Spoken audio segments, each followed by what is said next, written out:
बोलो सतगुरु भगवान की जय हो।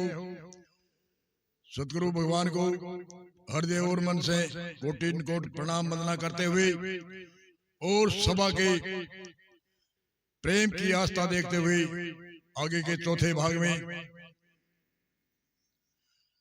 आयोजन हम आगे शुरू कर रहे हैं।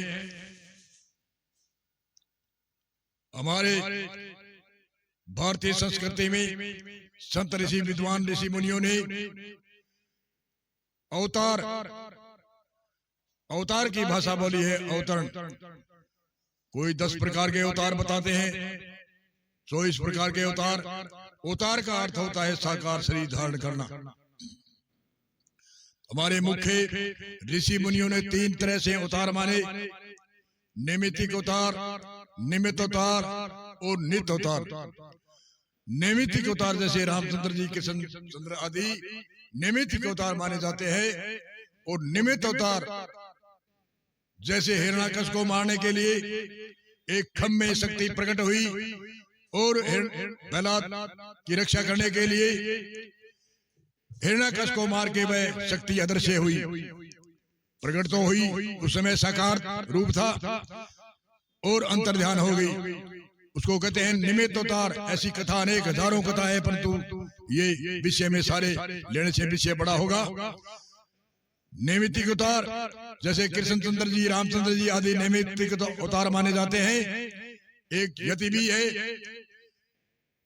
जब जब हुए धर्म की हानि, बाढ़े असुर अधम अभिमानी, तब तब प्रभु धरे विविध शरीरा, हरि सजन और दुख और पीरा।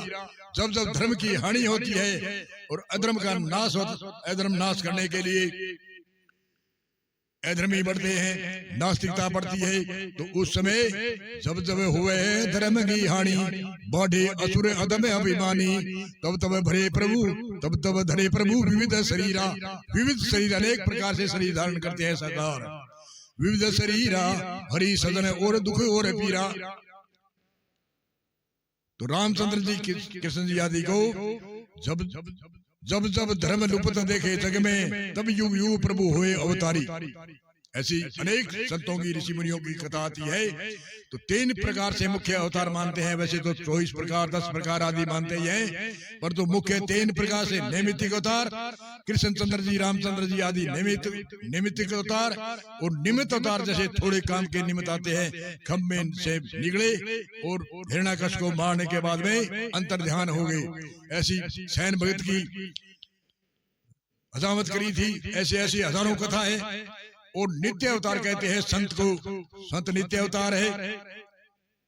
तीसरा, ये इसकी कोई अवधि नहीं, हमेशा ही कहते हैं कूट कूट हंसा बसे। हर समय में हजारों की संख्या में सब विद्वान निमित्त अवतार से, नित्य अवतार से अवतार माने जाते हैं, होते हैं।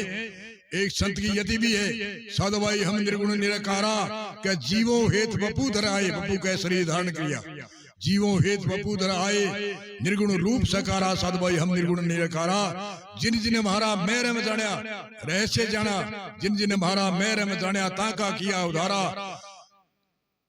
मूर्ख जीव समझा नहीं कहिए कि भर भरया संसार। कई मूर्ख जीव है, नित्य अवतार सतगुरु प्रकट हुए, उनको कह मूर्ख जीव सथूल जान के किया नहीं इतबारा। मूर्ख जीवा सथूल जान करके उन्होंने इतबार नहीं किया। मूर्ख जीव सथूल जान के किया नहीं इतबारा, कहता कारण जगमाई भ्रमता समझा नहीं गिवारा। साधु भाई हम निर्गुण निराकारा, के जीवों हेत बपू, बपू के शरीर को धारण किया, नित्य अवतार प्रकट हुए। आगे कहते हैं जिन जिन महारा मैं रम जाने, ता को किया भाव पारा। समझा कई हंस विवेकी, के हंस जिसको हृदय उज्ज्वल था और आस्था थी, जिज्ञासा थी। समझा कई हंस विवेकी, ताका किया उधारा। अनवय ज्ञान दिया है ताको प्रकट करूं पुकारा। अनवय मतलब भय रहित ज्ञान, आत्म ज्ञान। ऐसा अनवय ज्ञान दिया जिससे बार बार जन्म मरने का भय भी निकल गया। अनवय ज्ञान दिया है ताको प्रकट करूं पुकारा, क्या जिया राम जीवों के जिया राम जीवों के कारण नित्य अवतार प्रकट होके प्रकट करूं पुकारा। कि जिया राम जीवों के कारण हम त्रिगुण से न्यारा। तो इस तरह से नैमित्तिक अवतार, निमित्त अवतार और नित्य अवतार। नैमित्तिक अवतार जैसे कृष्णचंद्र जी, रामचंद्र जी आदि नैमित्तिक अवतार, और नित्य अवतार जैसे महान पुरुष है वह नित्य अवतार है। और निमित्त अवतार कहते हैं जो थोड़े काम के रूप में शक्ति प्रकट होती है परमात्मा की, जैसे द्रौपदी के चीर में प्रकट हुई, जैसे सैन भक्त की नाई के अंदर प्रकट हुई, जैसे खम में प्रकट हुई हिरण्यकश्यप को वध करने के लिए। ऐसे जो थोड़े काम के निमित्त शक्ति आती है उसको कहते हैं निमित्त अवतार। तो ऐसे ऋषि मुनियों के हमें उपदेश संतों के समागम से तुलसीदास जी कहते हैं कई वस्तु दुर्लभ है, उस वस्तु में तुलसीदास जी ने एक यदि दुर्लभ बताई। संत समागम हरि कथा तुलसी दुर्लभे दो, सुत धारा और लक्ष्मी पापी के भी होए। संतों का समागम बड़ा दुर्लभ है, और दुर्लभ संतों का समागम हो भी जाए तो हरि कथा जो पापों को हरण करने वाली कथा है वह बड़ी दुर्लभ है। आजकल नाटक चाटक से कथा करते हैं, पापों को हरण करने वाली कथा, आत्म अनुमोदन करने वाली कथा से अलग रखते हैं। कथावाचक कोई भी इतिहास हो कथावाचक का, उसमें रोचक, भयानक और यथार्थ तीन प्रकार का ज्ञान होता है। चाहे वेद भी क्यों न हो, तो रोचक और भयानक ये कथावाचक आजकल इसका ज्यादा अधिक उपयोग करते हैं। उपयोग करना चाहिए, परंतु सीमा से अधिक जो उपयोग करता है और यथार्थ ज्ञान को वंचित रखते हैं। इसलिए जो उत्तम जिज्ञासु और कनिष्ठ और मध्यम तीन प्रकार के जिज्ञासु होते हैं। उत्तम तो सारे में समझता है, परंतु मध्यम है और कनिष्ठ जिज्ञासु है, उनके लिए रोचक और भयानक ज्ञान होना चाहिए। परंतु उत्तम ज्ञानी है उसके लिए यथार्थ ज्ञान होना चाहिए। यथार्थ ज्ञान से आजकल के जो भगवत कथा में यथार्थ ज्ञान है, गीता में यथार्थ ज्ञान है, चाहे कोई भी इतिहास है, उसमें तीन तरह का ज्ञान होता है, रोचक, भयानक और यथार्थ। तो यथार्थ का अर्थ होता है भूत, भविष्य, वर्तमान तीन कालों में कभी नाश नहीं होता, उसको यथार्थ ज्ञान कहते हैं। जो आदि, जो सनातन ज्ञान है, पुरातन ज्ञान है, जैसे कृष्ण जी ने कहा था कि यह ज्ञान मैंने आदि सृष्टि में मनु महाराज को दिया, और वह ज्ञान अक्षाऊ को, उनके पुत्र को दिया, और वही ज्ञान मैंने राज ऋषियों को दिया, और वही ज्ञान में आज अर्जुन मैं तुमको सुनाता हूँ। इसलिए वो पुरातन ज्ञान, सनातन ज्ञान, आत्म ज्ञान और यथार्थ ज्ञान वह आदिकाल से चलता आया है। उन ज्ञान को आजकल के कथावाचक जो जिज्ञासुओं को भ्रमित रखते हैं, रोचक, भयानक, यथार्थ ज्ञान छोड़ करके और रोचक भयानक ज्ञान पर ही कथा का विराम कर देते हैं, यथार्थ ज्ञान सुनाने से वंचित कर देते हैं। इसलिए आज देश के अंदर, देश विदेश में कथावाचक है अनेक, ऐसी बात नहीं है। आज जो कथावाचक जो देश विदेश में जाता है उससे रोचक, भयानक और यथार्थ ज्ञान कोई वंचित नहीं है। वह सब कुछ जानते हुए भी पब्लिक को और जिज्ञासुओं को यथार्थ ज्ञान नहीं सिखाते। रोचक भयानक ज्ञान सिखाना जरूरी है। रोचक और भयानक के से ही जिज्ञासु मध्यम जिज्ञासु है, कनिष्ठ जिज्ञासु है, और रोचक भयानक ज्ञान से ही वह सत्संग के आयोजन में, धार्मिक आयोजन में, अपने भक्ति में हो, चाहे ज्ञान योग की साधना हो, चाहे भक्ति योग की हो, चाहे मंत्र योग, लय योग आदि आदि कोई भी साधना है, उसमें रोचक और भयानक चर्चा सुनाने से वह लगेगा। परंतु वो सारी उसमें जितनी भी कथा जितने दिन चलती है उसमें दो ही ज्ञान, रोचक और भयानक में पूर्णावृत्ति कर देते हैं। इसके लिए हम चर्चा करते हैं, यथार्थ ज्ञान के बीच में चर्चा होनी चाहिए। जो उत्तम जिज्ञासु होता है वह अपना लाभ उठा सके, इसलिए धर्म नीति, अध्यात्म नीति, आत्म ज्ञान आदि ऐसे की चर्चा होनी चाहिए, जिनसे जो यथार्थ, जो उत्तम जिज्ञासु है वह यथार्थ ज्ञान का लाभ उठावे। और हमारे ऋषि मुनि आदि काल से ही चलते आए हैं। उन्होंने रोचक ज्ञान, यथार्थ ज्ञान में दृष्टांत और उदाहरण दिए जाते हैं। दृष्टांत और उदाहरण कई सच्चे नहीं होते हैं, वो समझाने के लिए होते हैं। और उनको हमारे जो यथार्थ ज्ञानी है, रोचक ज्ञानी और भयानक ज्ञानी है, जो श्रोता होते हैं, उत्तम और मध्यम, कनिष्ठ है। उत्तम तो इशारे से समझाता है, उत्तम तो वो उसको सही तरीके से देखता है, परंतु मध्यम है और कनिष्ठ जिज्ञासु है, जो समझाने के लिए दृष्टांत उदाहरण होता है, उनको सचमुच ही मान लेता है और वो उसके दिमाग में ऐसी एक बैठ जाती है, ये बात सत्य है। जो संतों ने उदाहरण के लिए, समझाने के लिए दृष्टांत दिया, दृष्टांत हमेशा ही झूठा होता है, सिद्धांत उसका सही होता है। अनेक तरह के ऐसे संतों ने दृष्टांत उदाहरण दिए हैं, जिन उदाहरणों से मनुष्य को समझाने के लिए एक प्रेरणा दी है। अनेक दृष्टांत उदाहरण है, जैसे अनेक चित्र के द्वारा दृष्टांत दिए हैं, मूर्ति की, सोने की, तांबे की, चांदी की, आदि आदि के अनेक तरह की मूर्तियां बना करके समझाने के लिए दृष्टांत दिए। और उनको आजकल के जो मध्यम और कनिष्ठ जिज्ञासु है या साधारण जिज्ञासु है, वो उनको सत्य मान लेते हैं। वह समझाने के लिए है। जैसे लक्ष्मी, हमारे विद्वान कहते हैं कराग्रे बसे लक्ष्मी।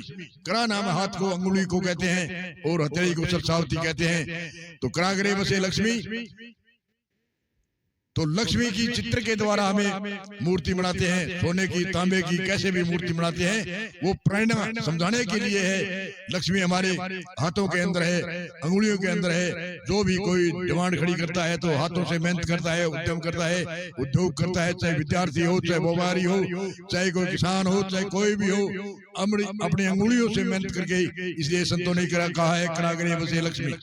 और सरसावती की कल्पना के आधार पर हमारे चित्र या फोटो लगाई, वह समझाने के लिए है। सरसावती हमारे कंठ के अंदर है।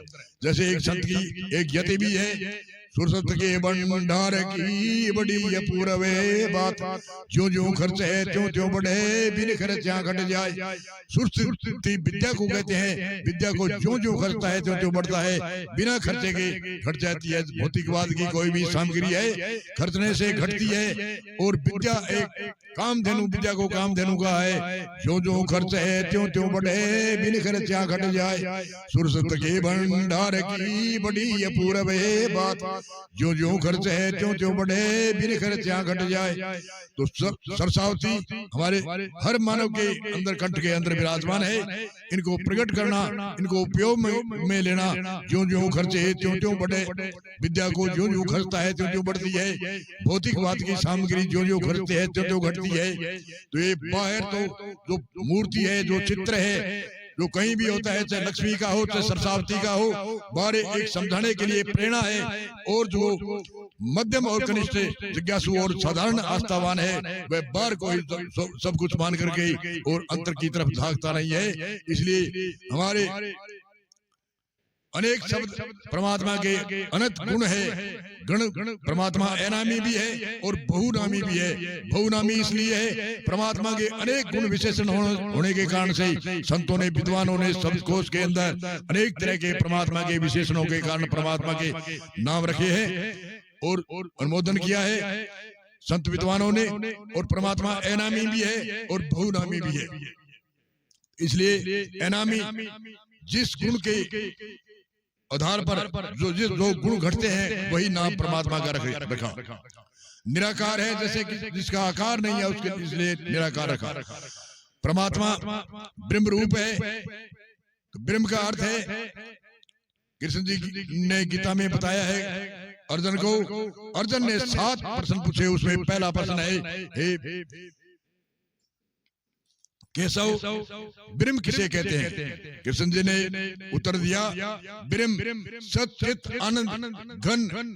घन को अर्थ है ठसाठस, परमात्मा व्यापक है, परमात्मा सत्य है, चित्त है, चेतन है, खुद समय, सचित आनंद है, क्लेश नंस मात्र भी नहीं है, और घन रूप है। इनको ब्रह्म कहते हैं। परमात्मा के अनेक बहुनामी है। बहुनामी इसलिए परमात्मा के सहस्र गुण है, इसलिए अनेक गुणों से और परमात्मा की शक्तियां काम करती है, उनका भी नाम अलग अलग ऋषि मुनियों ने रखे। जैसे ब्रह्मा हो गए परमात्मा उत्पत्ति करता है, इसलिए ब्रह्मा कहा। विष्णु हो गए विश्व की पालना करता है, इसलिए परमात्मा को विष्णु कहा। रुद्र हो गए जो प्रलय करता है, रात दिन आदि निंद्रा आदि ये प्रलय होती है, इन प्रलय को रुद्र शक्ति के रूप में कहा। और ब्रह्मा होके वेद प्रकट किया, ये भाषा है। वेद का अर्थ होता है कि संसार की उत्पत्ति हुई और संसार की पालना भी परमात्मा की शक्ति से होती है और नष्ट भी परमात्मा की शक्ति से होता है। इसलिए ब्रह्मा होके वेद प्रकट करे रचा सकल संसार, विष्णु होके विश्व को पालत धर्म हेत लेवे अवतार। रुद्र होके दुष्ट रुलावे प्रलय करे सहार, अचल राम मुमुक्षु के कारण गुरु मूर्ति लेता धार। तो ये परमात्मा की चार शक्तियां काम करती है, अलग अलग विशेषण है। इसलिए हमारे विद्वान ऋषि मुनि जो परमात्मा के एनामी शब्द है उनका भी अर्थ किया है और परमात्मा की महिमा उपमा गाते हैं। परमात्मा की महिमा और अवतारों की महिमा और गुरुओं की महिमा गाने से हमारे मन जो दबा हुआ मन है, जो चिंता में और सोच में और जो मन अपवित्र होता है, इसलिए उनकी गुणगान करने से हमारे मन की में शांति आती है, मन में एक ऊर्जा आती है। इसलिए संतों की गुणगान करना चाहिए, विद्वानों का गुणगान गाना चाहिए। जैसे ऋषि मुनि जहां भी तपे हैं, जैसे कृष्ण जी, रामचंद्र जी आदि महान पुरुषों है, उनको नाम रूप लीला और धाम ये चार बातें कहते हैं। नाम है, रूप है, लीला है और धाम। इसी तरह गुरु के भी नाम रूप लीला और धाम। नाम जैसे कृष्ण जी का नाम अलग, रामचंद्र जी का नाम अलग, नाम रूप कृष्ण जी का रूप अलग, राम का रूप अलग। समय के अनुसार परिवर्तन होता है। नित्य अवतार नैमित्तिक अवतार के रूप में होता है, अलग अलग नाम और रूप। और लीला, लीला कहते हैं उसको कार्य करते हैं। कृष्ण जी का कार्य अलग तरीके से और राम का कार्य अलग तरीके से। राम धनुष बाण हाथ में लेते हैं और कृष्ण जी एक सुदर्शन चक्कर लेते हैं। तो इस नाम रूप लीला, लीला जो कार्य करता है उस कार्य का नाम लीला है। और धाम कहते हैं उस स्थान को, अयोध्यापुरी धाम, द्वारका धाम, मथुरा धाम, अयोध्या धाम आदि आदि धाम कहते हैं उस स्थान को। ऐसे भी गुरु के भी चार रूप होते हैं। गुरु को नाम, गुरु का कोई भी नाम, नित्य अवतार का नाम रूप, उसका रूप अलग अलग। नाम रूप लीला जैसे त्याग तपस्या करके जो समाधि ध्यान करके आदि आदि, और दूसरे जिज्ञासुओं के लिए जिसने कई इतिहासों की रचना करी त्याग तपस्या करके। नाम रूप लीला, लीला मतलब कार्य किए, लीला धाम कहते हैं उस स्थान को। तो नाम रूप लीला धाम विद्वान ऋषि मुनियों के, संतों के, महापुरुषों की होती है। जितने भी नान तीर्थ है ये महापुरुषों की देन से जहाँ भी तपोभूमि मानी जाती है, जहाँ अवतार जिसने जहाँ चरण धरे उनको तीर्थ स्थान, और जहाँ अवतारों की लीला हुई वह धाम, महान पुरुष जहाँ हुए वह नाम रूप लीला धाम। ये अवतारों की भी होती है और संतों की भी होती है। परमात्मा निमित्त पीछे बताया था, निमित्तिक अवतार, निमित्त अवतार और नित्य अवतार, ये तीन प्रकार की श्रेणी होती है। अवतार का अर्थ होता है साकार शक्ति प्रकट होना। अब आगे ये चौथे दिन का सूत्र है। चौथे दिन के सूत्र में इसमें रिकॉर्डिंग करता साउरमल जी सैनी, राउत सर, पुलासर वाले, और ये प्रोग्राम में सतगुरु के प्रेरणा के माध्यम से, सतगुरु के माध्यम से, परमात्मा सतगुरु की शक्ति से जो भी संतों विद्वानों की जो